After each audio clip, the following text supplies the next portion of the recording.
ఎన్ని రిజిస్టర్ అయింది మొత్తం కూడా మీకు ఆ వర్క్ బుక్ కూడా మీకు పార్టీ ఇస్తుంది. అందులో మీరు టిక్కులు పెట్టుకుంటూ పోతా ఉండాలి. ఎవరిని కలిసాము, ఎవరిని లేదు, ఎవరి ఓటు మిగిలింది, ఎవరు తీసేసినాము. బాధ్యత ఎక్కువ డివిజన్ నాయకుల మీదే ఉంటుంది. డివిజన్ నాయకులు, కార్పొరేటర్లు మీకేమైనా అనుమానాలు ఉంటే మళ్ళీ మీకోసం ప్రత్యేకంగా శిక్షణ కార్యక్రమం పెట్టమంటే కూడా పెడతాం. చివరి స్లైడ్ ఒక్కటే గుర్తుపెట్టుకోండి, నిజాయితీగా కొట్లాడే పార్టీలకి గుర్తుపెట్టుకోండి, ఇదే మన స్లోగన్ కావాలి.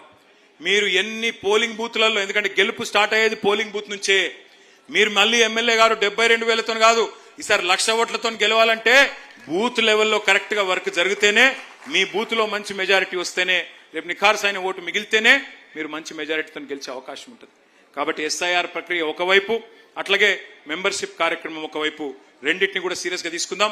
చివరిగా నేను చెప్పేది ఒకటే ఒక్క మాట, ఏ పార్టీకైనా ఏ నాయకుడికైనా గుండెకాయ లాంటిది ఆ పార్టీ యొక్క కార్యకర్తలు, ఆ పార్టీ యొక్క నాయకులు. మిమ్మల్ని ఈ కష్టకాలంలో ఇలా మీరు పార్టీని కాపాడుకుంటా ఉన్నారు. చాలా మంది పెద్ద పెద్ద నాయకులు పార్టీని వదిలిపెట్టి పోయారు. కానీ తెలంగాణలో ఒక సామెత ఉంది, కుండ పగిలితే పగిలింది కానీ కుక్క బుద్ధి తెలిసింది అని. ఎవరు మనవాళ్ళో ఎవరు పగవాళ్ళో ఇలా పార్టీకి అర్థమైంది.